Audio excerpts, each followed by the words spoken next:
One-page RPGs have always interested me. I often find that they get very innovative ideas on how to roleplay and with certain mechanics because of how limited the space is. With only one page, possibly two or three, depending on how loose you are with the notion of a one-page RPG, you have to try to cram a lot of stuff into a little bit of space. Generally, one-page RPGs are designed to, like, just be played once. One or two people are missing from your group and you don't have anything planned for the night because your GM is sick or something like that, and you want something to do, so you pick up a one-page RPG and just roll up some characters and play around a little bit. There are hundreds and hundreds and hundreds of these floating around the internet from all over the place, made by all different kinds of people. And I just kind of want to take a look at some of them. Maybe you'll get some ideas if you're making a role-playing game, or you'll get an idea for a house rule on a mechanic, or you will want to play one with your group and just try it out to see if you like it. Alright, first one, here we go. What I did on my summer holidays. Brought to us by Grant Howitt. I'm assuming all of these are free. I found them online for free. If somebody's name is on them, then I'll go ahead and say who made it. If not, then if it's yours, you can go ahead and let me know in the comments below. I'm not taking credit for any of these. I didn't make any of these. The premise is that you're a vaguely magical child and you're on summer vacation in the 90s and you're bored. Very good time to be on summer vacation in the 90s. That's when I was on summer vacation a lot. Pick a character archetype below, or make one up on your own. You can be a rookie witch. Your traits are book smart, cautious, and romantic. Your trick is Grandma's Transfiguration Tome, which has 3 levels, as all the tricks have 3 levels, which has you gain an animal's sense, turn into a tiny animal, or turn into a big animal, and your antagonist is Grandma. Big furry monster seems like it's the most powerful one. You can be invisible to grown-ups. It's a very powerful power. Quite frankly, it's S tier, in my opinion. So generally anything you pick from the character creation is whatever the title of the thing you are, you get 3 traits, you have a trick with 3 levels of capability, and then an antagonist. Anytime that you would do anything that you need to roll for, you roll 2d6. And if both of the dice are 4+, you succeed. If only one of them is 4+, you succeed a little bit, and there's a complication, and if neither are 4+, you fail. When one of your traits is applicable in a positive manner, you roll 3d6 and drop the lowest. When one of your traits is applicable in a negative manner, you roll 3d6 and drop the highest. I think that's a pretty solid mechanic. It's really easy to understand. It's very straightforward. It has a little bit of wiggle room. I'd give that core mechanic an A. Also, when your trait applies negatively to your roll, you add a point to your trick. Your tricks have 3 levels. Maybe you start with some points in it. I don't think that this document's very clear on that, but you get points by applying negative traits to rolls. Then you can spend points on your trick to represent magic in order to perform the effects at the level corresponding to the points you spend. I also think that's pretty interesting. The core mechanic feeds into the bonus mechanic. There strikes me as a gradual build-up over the course of the game. You're out doing stuff. You're getting in trouble, you're going on an adventure. The more you roll and the more negative elements that there are, the more you can use your power in a big way to turn the table at the end of the story. I would say that's a fairly interesting rubber banding mechanic. I like that a lot. Alright, if both the numbers on your dice are the same number, then your antagonist appears. And if you failed or succeeded a bit, they make life more complicated, but if you passed, then maybe you foiled their plans. I like that critical element of it too. It adds some more variety to the dice mechanic, and it keeps the story flowing. It makes your antagonist feel present. They make a point that nobody is supposed to get badly injured or killed in the game, but you can get bumps and scrapes, or you can get embarrassed and lose social clout. This has everything I would expect out of an RPG. It has a natural core system. It has a natural ramping up of the story over the course of the session. It has a power mechanic that feeds really well into the central dice mechanic, all of which are relevant to the story, and it keeps things generally pretty okay. I would rate that an A out of 10. Alright, next up we have Excelsior City, which is a one-page RPG by Fierce Valiant. This is supposed to be about superheroes protecting Excelsior City. Alright, so to create your character, you roll 2d6 and consult each element of the table. So you roll 2d6 for your species, 2d6 for your archetype, and 2d6 for your power, and consult the chart. The next step is that players rank the following attributes on a scale of +1 to +4, and then assign values to each one. So you have 4 attributes: your charming, your mighty, your sneaky, and your smarts. And you pick one of those to get +4, one to get +3, one to get +2, and one to get +1. Then you roll 2d6 and consult the following table for whatever gadget your superhero has. Alright, so the core mechanic of this is that anytime you make a roll, you roll 2d6, and the storyteller will decide what attribute applies, but one of your attributes will always apply, so either you're charming, you're mighty, you're sneaky, or you're smarts. And then you add that bonus to the 2d6 result. If the total value is greater than 10, which means 11 or higher, then you succeed in your action, and if it's 10 or less, which is lower than 11, you fail. So you're generally not going to succeed in anything you do.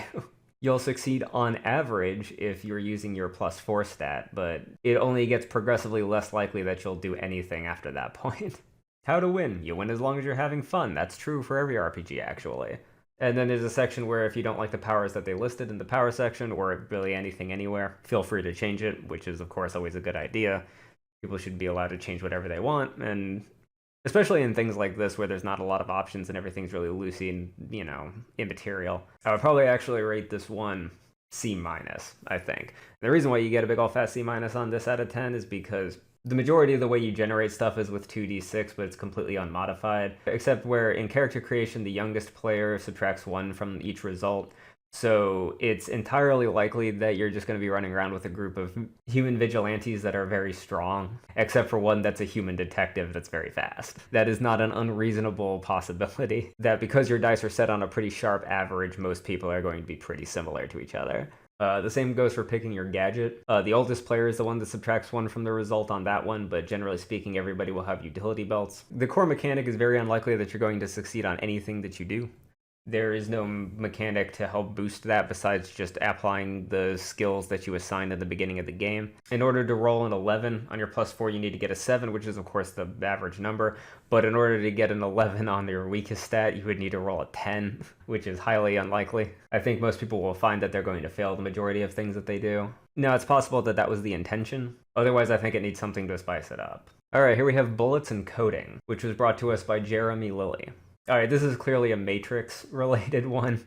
You are the Matrix, you are in the Matrix, this is a Matrix role-playing game. Alright, to create your character, choose a style. Believer, crazy, dangerous, hotshot, intrepid, savvy, sexy. Choose a role for your character. Acrobat, face, heavy, mechanic, operator, pilot, protector. I would imagine that those are all just suggestions and you could just be whatever you felt like being. Alright, here's where we get into the core mechanic, and I actually think this core mechanic's kind of interesting. Alright, you choose a number from 2 to 9. A high number means you're better at bullets. Bullets is their term for anything combat and combat related. The lower your number means you're better at coding. Coding is everything non-combat and anything non-combat related. So there are only 2 kinds of roles in this game, a combat role and a non-combat role. The higher your own target number that you set personally during character creation, the better you are at fighting, and the lower it is, the better you are at not fighting, but doing everything else that isn't fighting. And then name your character something tough and cool, like a Braxis. Alright, and then you set a personal goal for yourself, and your goal is to achieve your personal goal, whether it's to become a captain of a ship, or to get to Zion, or kill an agent, whatever. Alright, so you are part of the ship Chimera, serving under Captain Athos. Now the players create the ship. As a group, you pick 2 strengths for the ship to have: fast, nimble, well-armed, heavy, shields, superior sensors, large broadcast range, and gifted operator. And then also you pick 1 problem. It has a loud signature, it has a small crew, it's the black sheep of the fleet, and it doesn't handle very well. Alright, so here we get to rolling the dice, which is the central mechanic. When you do something risky, you roll 1d10 to find out how it goes. You get an additional d10 if you're prepared, and an additional d10 on top of that if you're an expert. I'm not really sure how you become an expert because it doesn't really specify, but I'm assuming that's anything that has to do with your character role or your style. Alright, and then you roll each dice and you compare them to the target number of your character. If you are taking a bullet roll, which is to say any roll relating to combat, you want to roll under your number.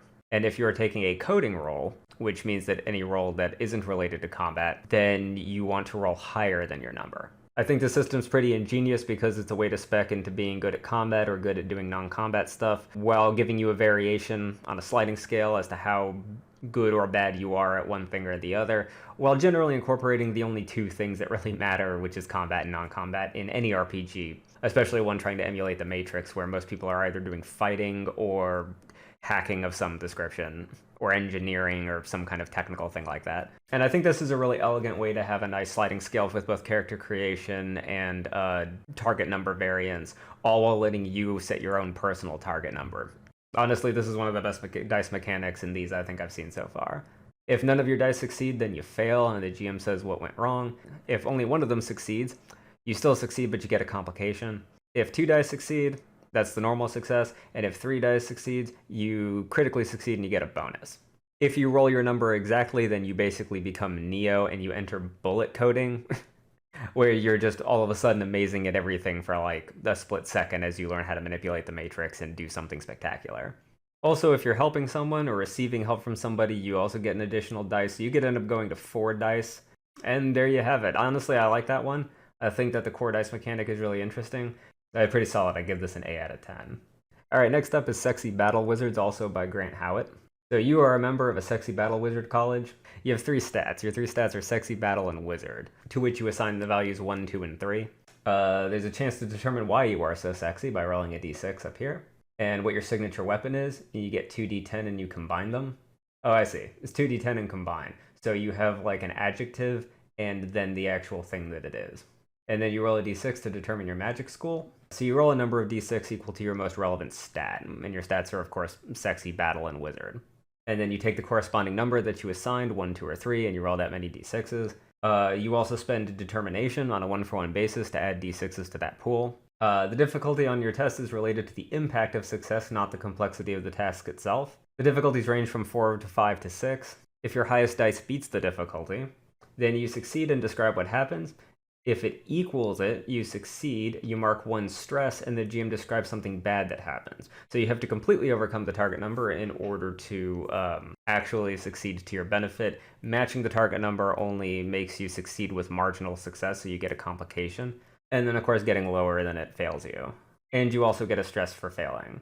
But you also get a determination for failing. Alright, stress is sort of a buildup of damage of any description, whether it's arcane buildup or actual damage you take or social embarrassment or something like that. And if your total stress after rolling is higher than your highest dice that you rolled for that test, your character explodes. And then they reassemble at in the college dormitory, a little time after that. I'm assuming that you start with 0 determination. And much like his previous game, you build the hero point style resource over the course of the game by failing your rolls, so that there can be like a rubber band mechanic later on in the story. Your stress resets after you explode, and so does your determination, so, be sure to keep spending that. I'd give this one a B+. I kind of like the feel of his previous one a little better than this one. This just seems like a more stripped down notion of the previous way in which he designs a game, but I'm noticing a pattern in the way he designs them, and I do like that pattern, so B+ for this one out of 10. Alright, here we go. Nice Marines by Grant Howitt. Man, Grant Howitt's just cranking these out, isn't he? I got like all of these off of like Pinterest by just typing in one-page RPGs, and I didn't really read them until after I had already downloaded them. Now that I'm going through them, I'm noticing that a lot of them are by the same person, which, hey, if you like making them, the world can't have enough random RPGs and random RPG supplements and mechanics and add-ons, and there's literally no limit to how much stuff you can incorporate when it comes to your role-playing, so the more of it there is, the better the experience is overall in the world. Alright, this is a 40k knockoff one, which I kind of like. I like the idea of that. This kind of takes the notion of the Space Marine and turns it on its head. You are a Space Marine, the immortal perfect genetic warrior. The overall premise of this one is that you are not fighting anything, but rather trying to help civilians do mundane stuff, so it's got a kind of like slice of life vibe to it. So core mechanic, approaches with confidence. You have these approaches down here, which is being nice to civilians, building and repairing things, gathering information, holding a parade, or impressing civilians, lifting heavy objects, and protecting civilians. You get the following dice to assign to each of those things. You have 1d20, 1d12, 1d10, 2d8s, and 2d6s to assign among each of those approaches. You also understand very little about civilian culture, but you get to pick one thing that you do really like about it that you're an expert in. Examples given are animals, cuisine, love, fashion, food, humor, lying, art, grav cars, and sadness. If you're an expert in the topic at hand and it's applicable to what you're rolling for, then you roll an additional d10 and take the highest result. You automatically succeed in all combat actions. If the DM ever calls you to actually do anything relating to combat, you just do it. There's no rolling for it. If you were to find like mutants in the Underhive, you just immediately crush them. There's no rolling. You also have a piece of equipment that you get to carry everywhere. Examples are flamethrower, ancient god pistol. I like the sound of that. Laser shotgun, atomic jetpack, SciAx, grapple cannon. Non-combat actions are difficult and confusing because this is like a interesting fish out of water slice of life scenario. The ultimate unnaturally born killing machine is really bad at helping ladies across the street. So every time you try to do something not relating to combat, you have to make a roll. And this chart here tells you the result. If you roll a 1, you have terribly failed. 2 to 4 is mostly a failure, but some success. 5 to 6 is a success. 7 to 10 is success with minor collateral. 11 to 19 is success with dire collateral. And 20 is success with catastrophic collateral. So there is a certain point where you're succeeding too much because you are overzealously attempting to solve the problem with the only skills you have to hand, which is your combat expertise, and you're just destroying buildings and stuff like that. Minor collateral is civilians are upset and injured and items are damaged. Dire collateral is civilian death, priceless item destroyed. Catastrophic collateral is buildings destroyed, dozens dead, civil war declared. I give this one an A+ for the premise and a B for the mechanics. This lacks the signature rubber banding mechanic that the other two ones of his had, where the more you fail, the more you build up a resource, which eventually allows you to succeed handedly at something. But otherwise, I think it's kind of funny. I really love 40k, or the idea of 40k, and I also like things like to make fun of 40k, because 40k is pretty easy to make fun of, because it's such a silly setting. I think it's interesting that the worse you are at something, the more likely you are to succeed without causing something bad to happen, but the more likely you are also to fail. You're really not good at anything. Like, looking at the dice compared to those numbers, like, once you get past, like, when your d12 and your d20 are actually very dangerous. Okay, well, I think that's it for right now. I wanted to just make this video because I'm really taken in by the notion of one-page RPGs. Again, I think that they're really neat. The challenge of trying to cram as much as you can into such a tight space really drives innovation. Allows GMs and players and stuff to really express themselves given the limited resources. So there's one I remember from a really long time ago where everybody is like a caveman. And the central mechanic was that each player in the group got to put forth one word that everybody in the group knew. So if you're playing with like 5 people, you had like 5 words, and you could only use those 5 words to communicate verbally with the rest of the group. So if you're scouting ahead and you see like a T-Rex or something, you have to try to warn everybody about the T-Rex using only the 5 words, one of which you got to choose. And then every time you level up, you get a new word. So eventually you could have something like 10 words to describe stuff. If anybody knows the name of that, go to my Twitter and tweet me that one-page rule, because I'd like to get a hold of that again. I don't remember what it was called. Anyway, I do think these are super neat. I'll probably post these on like my community tab or on my Twitter or both, and just to get them out there and sort of just share them with everybody, because it always pays to have access to things like that.